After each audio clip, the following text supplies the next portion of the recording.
안녕하세요. 책 한 조각 깨달음 두 스푼 북런치의 윤희입니다. 오늘 함께 먹어볼 책은 고미숙님의 신작 글쓰기 특강 읽고 쓴다는 것 그 거룩함과 통쾌함에 대하여입니다. 글과 책을 사랑하는 사람이라면 누구나 나만의 책을 쓰는 꿈을 가지고 계실 것입니다. 저 역시 글자와 문학을 사랑하고 음악과 만남을 사랑합니다. 사랑하는 것들이 많아서 제 가슴에는 사랑이 많은 것 같습니다. 오랫동안 꿈을 잊어버리고 그저 사는데 몰두했고 평범하게 사는 것이 행복이라고 생각했습니다. 그런데 생각보다 어렵더군요. 평범하게 산다는 것이요. 그래서 저는 깔끔하게 남들처럼 평범하게 사는 것 거부하고 올해부터 한번 꿈을 쫓으며 살아가기로 마음을 먹었습니다. 70대, 80대 어르신들이 인생을 돌아볼 때 하지 않은 일에 대한 후회를 가장 많이 한다고 합니다. 저 역시 자연의 일부로 나이를 먹고 점점 소멸되어 갈 때쯤 후회보다는 너 정말 재미나게 잘 살았다 라고 스스로에게 말해주고 싶습니다. 가슴속에 오래 담아두었던 나만의 글쓰기라는 꿈이 움츠러들지 않도록 햇볕을 보여주고 사랑해주고 키워보려고 합니다. 글 쓰는 직업을 갖고 있지만 나만의 글을 쓴다는 것은 매우 어려운 일이므로 글쓰기에 대한 책을 찾아 읽고 있습니다. 바로 고미숙님의 읽고 쓴다는 것, 그 거룩함과 통쾌함에 대하여 부제, 양생과 구도, 그리고 밥벌이로서의 글쓰기, 북드라망 출판사입니다. 영상 제작을 허락해 주셔서 감사합니다. 우주 유일 고전평론가 고미숙 선생님은 김미경 강사님의 전국 유일 유튜브 대학의 글쓰기 교수님이기도 합니다. 지금은 칼럼 쓰기 숙제를 내주셨는데 무척 어렵습니다. 읽기와 쓰기가 거룩하고 통쾌한데 밥벌이까지 가능하게 준다니 안 읽어볼 이유가 없습니다. 이 책은 이론편과 실전편으로 나뉘어져 있습니다. 실전편은 직접 읽어보시면서 연습해 보시길 바랍니다. 목차 한번 보겠습니다. 일부 이론편 글쓰기의 존재론, 산다는 것, 안다는 것, 안다는 것, 읽고 쓴다는 것, 읽는다는 것, 그 거룩함에 대하여, 쓴다는 것, 그 통쾌함에 대하여. 그 다음에 감히 알려고 하라, 감히 쓰려고 하라. 2부 실전편, 대중지성의 향연, 칼럼 쓰기, 리뷰의 달인되기, 에세이 하라, 여행기의 비결. 저는 이론편에서 인간 존재의 본질과 글쓰기의 본질을 꿰뚫고 있는 그 작가님의 높은 견해가 굉장히 크게 감명을 받았기 때문에 이론편 위주로 설명을 드리겠습니다. 한마디로 전반적으로 책이 굉장히 철학적이고 어렵습니다. 동서양과 인간과 우주와 철학과 신념을 오고 가며 왜 사람이 읽어야 하는지 써야 하는지 설명합니다. 무려 171조까지요. 171조까지 쭉, 여기가 이론편, 여기가 실전편입니다. 정말 대단한 저력한 내공을 가지고 계십니다. 사실 한번 읽어서는 이 책의 내용과 깊이를 다 이해하기란 매우 어렵습니다. 일독으로 부족한 책인 것 같고요. 글을 쓰고 싶으시다면 이 책을 씹어 먹어서 체화하시길 바랍니다. 책 드실 때 우적우적 드시지 말고 잘게 쪼개서 드십시오. 이론편을 요약해서 말씀드릴게요. 작가님은 인간은 사이의 존재이며 우주 만물을 말과 글로 연결하는 존재라고 하셨습니다.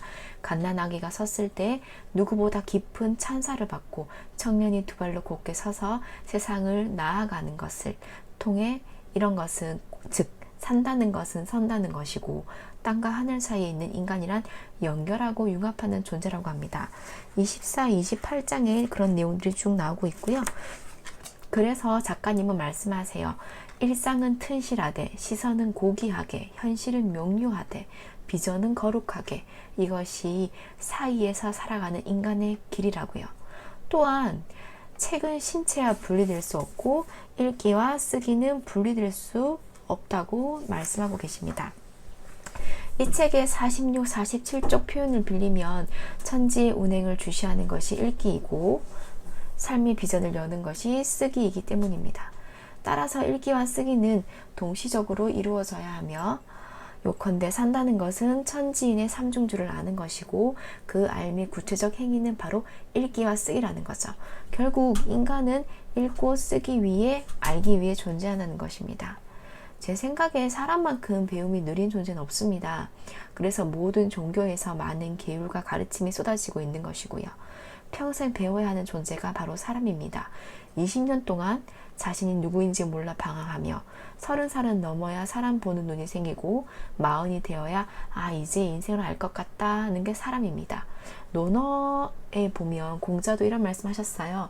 40살이 넘어서도 사람에게 비난을 받는 사람은 희망이 없다라고 했습니다. 그래서 우리는 배워야 합니다. 책을 통해서요. 작가님의 표현을 빌리자면 책은 삶의 토대이자 존재의 조건이고 책과의 만남이 있고 그 위에서 인생의 길이 시작된다고 하셨습니다. 59, 62쪽에 나오는 구절인데요. 그런데 책을 읽다 보면 읽으라는 건 알겠지만 책을 덮고 나면 몇 가지 구절만 떠오르고 허무해지기 마련이죠. 저 역시 마찬가지입니다. 어차피 내일이면 까먹을 건데 뭐하러 읽냐는 것이죠.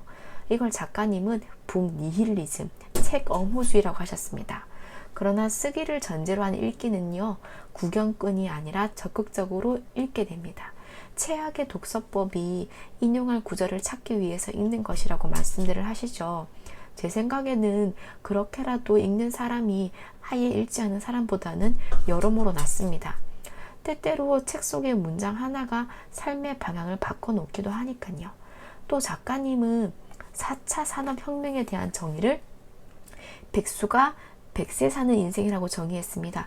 누구든 평생 한 번은 백수의 시기를 거쳐야 하며 언젠가는 수시로 직업이 없는 상태에 돌입해야 하는 세상. 그 얘기는 171쪽에 나옵니다.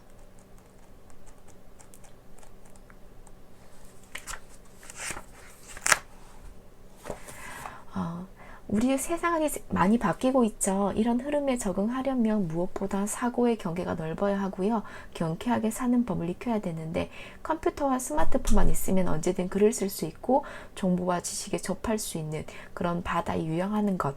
새로운 지성과 영성을 향해 새로운 속도와 리듬을 구현하며 글쓰기를 즐겨야 한다고 얘기하고 있습니다. 저도 적극적으로 동의합니다. 마지막으로 이 책의 가장 핵심 구절을 나누고자 합니다. 책 62, 63쪽에 나오는 내용입니다. 말과 글은 운명을 좌우하는 결정적인 행위이다. 읽었으면 신체와 융합되어야 한다. 그러면 자연스럽게 사유의 지도를 바꾸고 말의 회로를 변경하게 되어 있다. 그것이 쓰기다. 하지만 지금 읽기와 쓰기는 아득하게 멀리 있다. 아니 쓰기로 가는 길은 아예 끊어져 버렸다. 이 간극만큼이나 교육의 타락이다. 그러므로 읽기와 쓰기의 아득한 거리를 극복하는 지점에서 교육의 비전이 되살아나야 한다. 부디 읽어라. 그리고 읽었으면 써라. 다음 회차는 더블N 출판사 최하나 작가님의 직장 그만두지 않고 작가되기입니다. 오늘도 영상 끝까지 들어주셔서 감사드리고요. 구독과 좋아요, 댓글 주시면 더욱 힘내겠습니다. 오늘도 책과 함께 하세요.